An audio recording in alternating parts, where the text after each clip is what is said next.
Hey guys, it's Danny. Today it's time to bust some more myths. And I have quite a bunch of them, some of them from our latest episode, some of them from a few months ago. Yeah, we're kind of late on those ones, but better late than never, right? So I have quite a few more myths that I want to go through today. Or truths, who knows, we're gonna find out. So let's not drag this. Before we start though, this video is sponsored by rePotme.com, who offers you everything you could possibly need to properly take care of your orchid. From potting mixes to pots, fertilizers, accessories, and many more. They have them all. And not only for orchids, but also for houseplants as well. So check them out at the link in the description and also in the pinned comment. I will also tell you the products that I personally really like and I kind of always use from them, even before the collaboration. And with that said, let us start, shall we? I have my screenshots and everything here on the laptop. A little too lazy to transfer them to the phone. Looks a bit more official. Right. First myth or truth from T Ho. You should never water your orchid at night. True or not? Well, I would have to say that is false. Is it a best practice? Maybe, depends how you water. So the whole point, because there is a sort of a reason, even though, it's a good intention executed poorly. So the reason behind it is that in the nighttime, generally temperatures are lower. So water evaporation is lower as well. So if you water your orchid at night and you put water in the crown or in between the leaves or in a place where you shouldn't put water, there are higher chances of that water to evaporate in the daytime than in the nighttime. Now, practically, does that really happen? I don't know. I think that if the stars aligned correctly, you're gonna get crown rot or stem rot regardless of the time of day you water. But because of this single idea, there is this rule in articles, beginner tutorials, ever since the dawn of man, that say you should only water your orchids in the morning, so they have time throughout the day to completely dry out. If you water them in the night, they're not gonna dry out. Well, they have never lived in Cyprus, because my friends, nighttime can be 32 degrees, and that is the temperature some countries have in the middle of summer, in the middle of the day.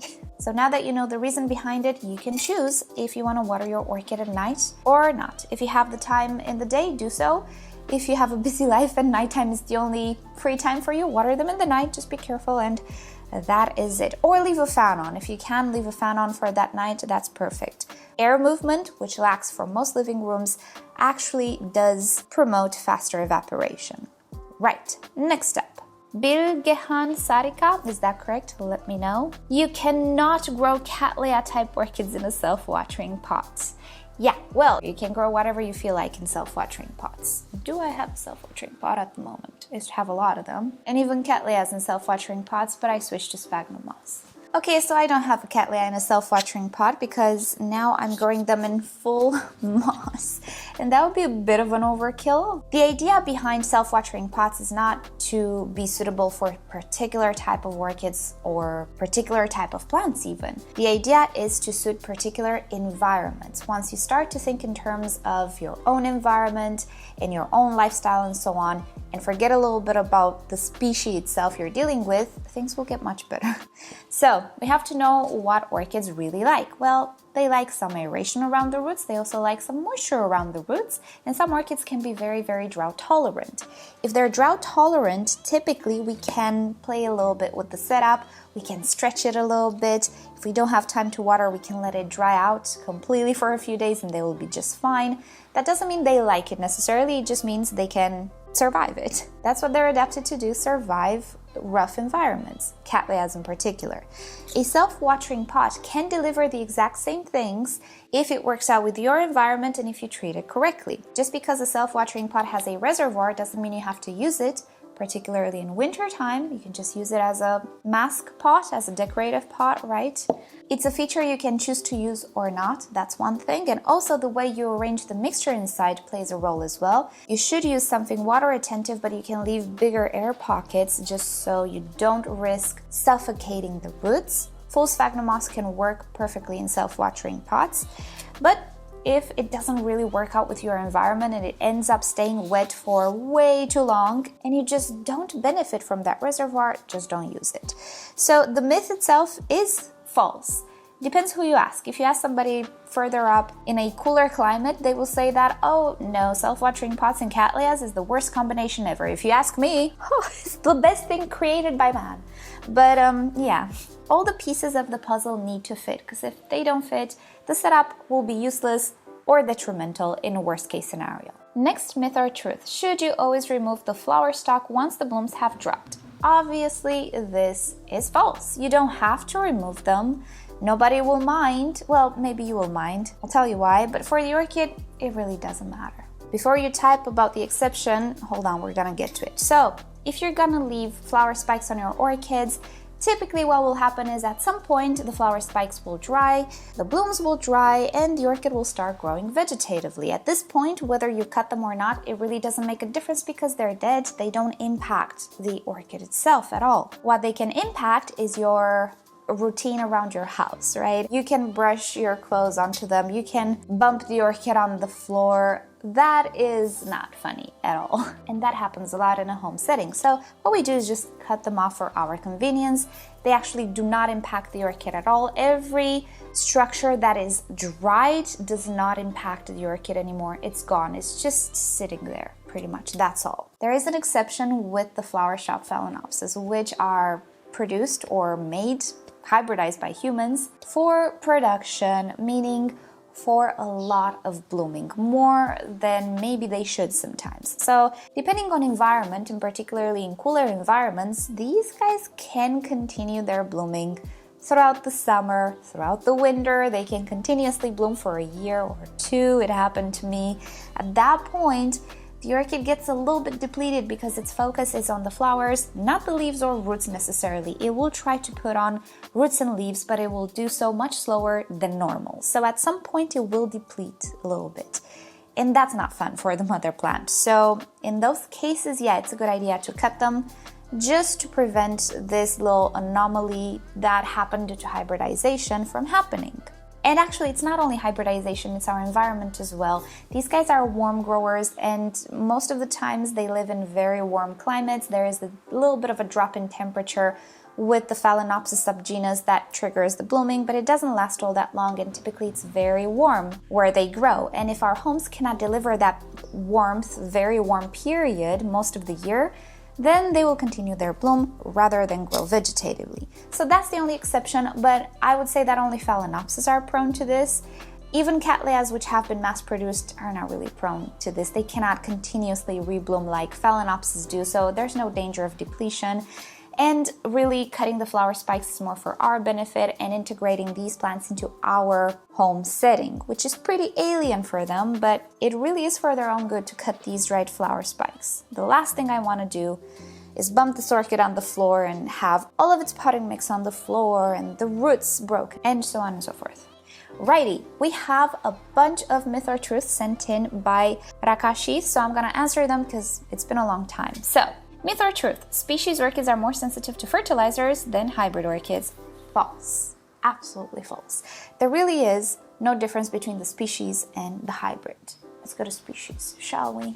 There we go. This is not a hybrid, although it could be a selected variety of the species, Phalaenopsis or former Doritis pulcherrima.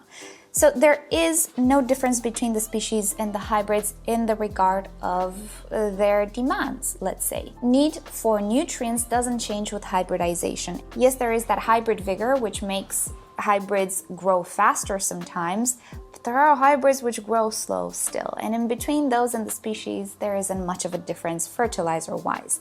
I don't have more fertilizer burn on the species than I do on the hybrids. It has to do with the variety or species itself. As in, let's say a heavy feeding orchid like a Phalaenopsis cannot compare to a Masdevallia, which is a low feeding orchid. One of them will require less nutrients than other, that is for sure, but it's regardless of species versus hybrid. It's more of a comparison between the species. Other than that, I do not find a difference really. So I cannot generalize it into an idea that species are more sensitive to root burn. Next up, Phalaenopsis species, for example, Violacea, have more sensitive leaves compared to hybrid Phalaenopsis. Also, they are more prone to leaf rot or stem rot, since they are almost horizontal while growing. Okay, there are a few ideas that I want to touch upon here. Let's get to Phalaenopsis, shall we? So hybrid Phalaenopsis can be of multiple types. I have two hybrids here that are pretty different.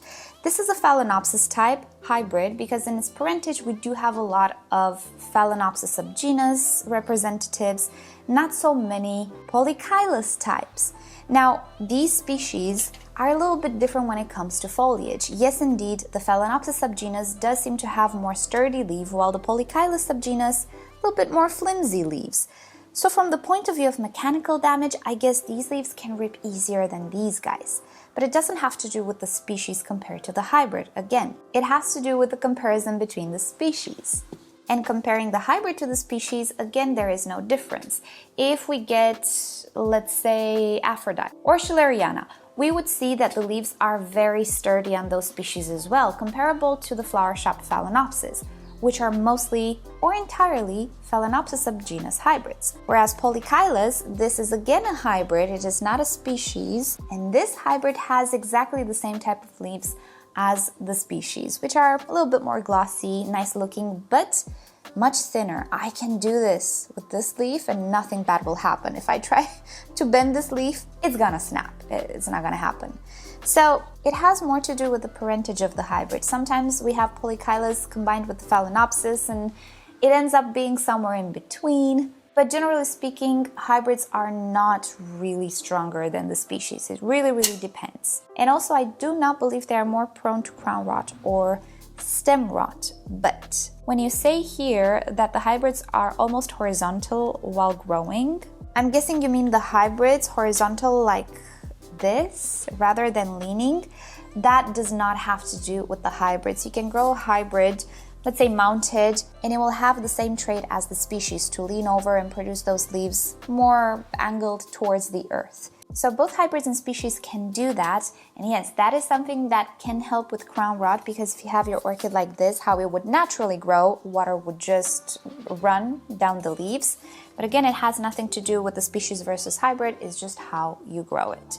Next up, Oncidiums. Ooh, we didn't talk about Oncidiums in a long time, but I do have Oncidiums still, and they're in spike. So Oncidiums take the longest time in months for their flower spike to fully develop and for their buds to open up completely. False. False. Okay, let me get an Oncidium real quick. So flower spike development has more to do with environment than anything else, generally speaking. We'll get to the exceptions. Do not worry, I always address them. But generally, the cooler the environment, the slower the flower spike grows. And when we think about Phalaenopsis, oh boy, it can take 3 months until you get to see the first bud opening. Or maybe a month and a half or 2. Depends on the environment. Well, with Oncidiums, it's the same thing, and this applies generally across the board with orchids. So I personally do not find Oncidiums that slow if I compare them to Phalaenopsis, and here's why. Phalaenopsis prefer heat. We're going into winter, and for a couple of months, it's getting a little bit cooler here. Not very cold, I mean 18 degrees Celsius. Well, Phalaenopsis would prefer 20-something degrees Celsius.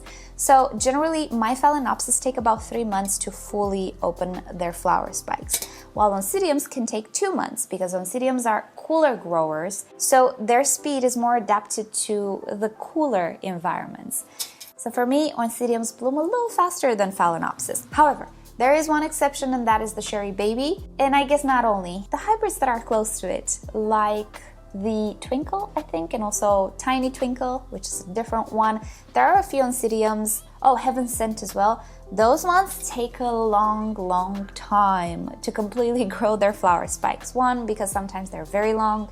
Second, because they have a lot of buds, and until everything opens, it takes a while. And third, because they're just slow. It's a thing with those particular hybrids or the species itself, the Sotoanum. But others grow really fast. For example, my Lava Burst here, I noticed these flower spikes last week, and now I see one of them is already pretty long.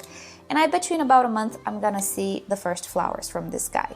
So this is not the exception, this is the rule. Most of my Oncidiums do bloom within 2 months or so.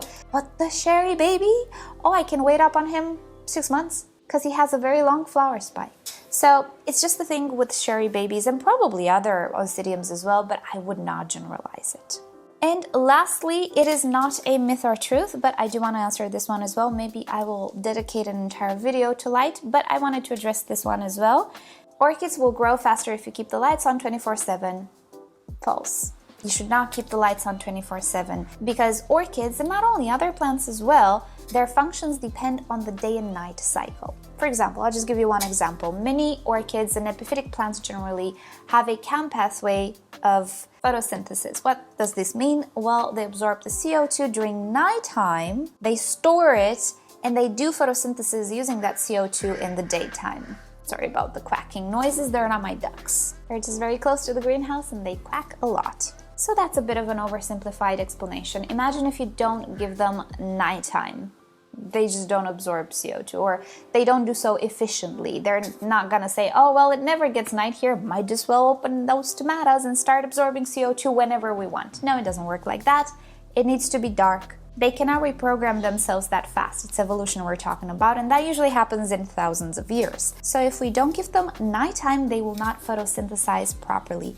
And in time, we will start to observe deficiencies, or at least an abnormal growth rhythm or other anomalies. Honestly, I don't know what anomalies we're gonna see because I never tried it and I never want to attempt to. I don't want to put an orchid through that for the sake of me finding out. And I did see this idea with other, let's say, influencers as well. They keep the lights on 24/7 to make their plants grow faster. You know, for some, maybe initially it will work. For some, that are not CAM photosynthetic. But I believe in the end, something will break, something will give. Especially with orchids, I would not try it. They will not grow faster. You will not have flowers faster at all. You will stress them out. So, it's a zoo here now. Just shut the lights in the nighttime, okay? I like to keep my lights on for 12 hours on, 12 hours off, a little bit to mimic the tropical regions of the planet where day and night are close in length throughout the year. And these are the regions most of the orchids that I grow come from. So 12 hours on, 12 hours off sounds good to me and I don't have issues. And I don't try to make my room fully dark. It doesn't matter. Yes, there is some light pollution from outside, from the street lights. That's fine. It's not an issue. The important thing is to shut down all of these very strong grow lights and the lights above. And that is about it for today. I think, oh my gosh, I am recording for the past 30 minutes, but with breaks. Hopefully it's not going to be a long video, but if it is, well, there you have it. I think it's time to stop. So thank you so much for watching. If you have some myths that you want me to bust, leave them in the comments below, and I'll try to do so next time. Thank you, rePotme, for sponsoring yet another one of these videos in this series. And before I let you, I will remind you that I have a second channel where I post mostly aquarium stuff that I'm really starting to dedicate more time to, and it feels great. So check out my second channel if you want to see that, but for orchid stuff, just subscribe to this channel. Alright, so that's it. I'll see you next time. Bye!